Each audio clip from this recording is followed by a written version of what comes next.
Now let's solve problem number 2. Suppose if I have X and I added H2SO4 to this X, I got something, and then I added H2O to that something, and I got aniline plus ethanoic acid. Then tell me, what is X? So this problem is a little bit where you have to use your common sense, a knowledge of your class 10th maybe, because up till now we have been adding H2SO4 for Beckmann's rearrangement, and there's a one step more in this problem where I have also added water. Perhaps the system is already acidic, so I don't have to write H plus H2O, because after adding H2SO4, system is already acidic. So I just added water into it, and there is H plus H2O into the system. So basically hydrolysis will be carried out. Remember, H plus H2O is a reagent for hydrolysis of any kind of functional group, be it ether, be it alkyl halide, be it ester, be it amide, be it cyanide, be it any other functional group. This carries out hydrolysis. So a hydrolysis must have occurred. That's why you have two products. So after Beckmann's rearrangement, you have one, and after that compound has been formed that has been hydrolyzed into two. So you have to look forward to find X. So give some time to this problem, think of it, try to solve it, and then join the latter discussion. So let's start discussing this problem. Now the hydrolysis of ester you must be well familiar with. When you hydrolyze this kind of ester, this goes away in alcohol and this comes as carboxylic acid. This is saponification reaction you studied when you were in class 10th. Fine. For amide you perhaps have not studied, but this goes by extension to this ester, and the mechanism is exactly the same. If you have an amide like this, then again if you try to do hydrolysis of this amide, then this part comes out as acid and the right hand part comes out as amine, as was in the case for alcohol.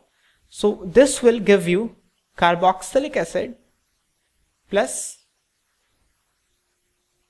this amine, like it gave carboxylic acid and alcohol. Mechanism remains exactly the same. Fine. So I'm not going into it. Anyhow, I'm going to teach you this in the next chapter of amines, or the chapter after carboxylic acid, that would be amines. But for now, the mechanism remains exactly the same as was the case for hydrolysis of ester, as it would be for hydrolysis of substituted amide. Fine. So now you can see here, there's a carboxylic acid, there's an amine. So after hydrolysis, you get a carboxylic acid and amine. But try to get the amide from this carboxylic acid and amine. So this is easy, I think. Look, this is the right hand side comes from, this amine comes from the right hand part, and this carboxylic acid comes from the left hand part. So to get the substituted amide from which this amine and this carboxylic acid you are getting is easy, because this is the part from which carboxylic acid comes out. Carboxylic acid here has 2 carbons, so this is how this should look. The structure of left hand part of the structure of amide should look. And then you are having a aniline. This is what you must be having, the structure of substituted amide. So before adding water at this stage, this is what you are having. Fine. And on hydrolysis of this substituted amide, you got the corresponding amine and carboxylic acid, which has been shown. So this is at this stage. Now what is X? X you are getting on adding H2SO4, and this is a substituted amide. Now you have learned the last reaction, which is Beckmann's rearrangement, in which you add H2SO4 or an acid and you get a substituted amide. So you have to get what that X is. So X obviously is an oxime. That is the gut feeling you must have, right? X is an oxime. Now how to draw the structure of oxime? This is the oxime. This is the basic functional group of the oxime. Now this phenyl is added to nitrogen. So this is the orbital of nitrogen, and phenyl must be parallel to this orbital, and that's how it will migrate, and only then it will be able to get attached to nitrogen. And the other group, which is methyl, must be on the other side, so that this methyl didn't migrate, so methyl remained with carbon. So this is how the structure should be. So this is the structure of X. Okay. Okay, then let's solve the third problem, very similar to this one.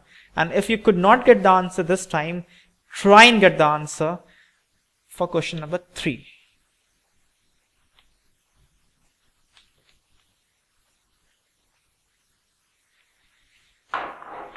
Question number 3 goes on the same line as question number 2.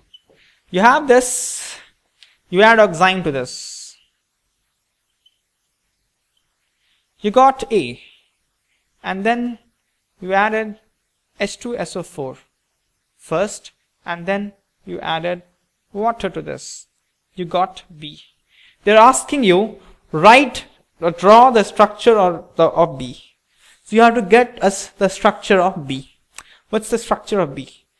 So A, first part of the reaction is simple. You are having a carboxylic acid. You are adding oxime. You are adding hydroxylamine. So A will be your oxime. That's the last to last reaction we have studied. So there's no problem in identifying structure of A. So A would be this. No problem there. This is A. Now first, from A to B, first you're adding H2SO4. That H2SO4 will do nothing but Beckmann's rearrangement. So first identify the Beckmann's rearrangement, and you must be knowing what the second part, water, is doing. Because after adding H2SO4, the system is already acidic. And now when you add water, the system has H plus H2O. And that carries out hydrolysis. And on carrying out hydrolysis, you'll get carboxylic acid and amine, as was the case in the last problem. So let's start doing this. This is A, fine. You're adding H2SO4. Fine, this H plus is going to come here. This is going to be a water like this. This will start to come out. When it starts to come out, this nitrogen starts to develop plus charge. And this bond will start to shift on this nitrogen. When this bond is completely broken, this bond is completely formed. And this is out. When this goes out, this carbon develops a plus charge. And then the water which came out, again will attack this carbon. This carbon will have a OH group. After tautomerism, that carbon will have C double bond O group. So what you are going to have now is this, a beta lactam. Lactam, a 4-member ring called as beta lactam. Fine. So now you have a beta lactam. So if you didn't add water, this would have been the final product. But since you are adding water, hydrolysis will occur, as we have seen before. So this is a cyclic ring, and remember how we saw hydrolysis. Whatever this part is, this will go as amine, and this part will come as carboxylic acid. So this is C double bond O N part, right? So this bond will break. So this C double bond O is going to become an acid, and this nitrogen is going to be turn into a amine group.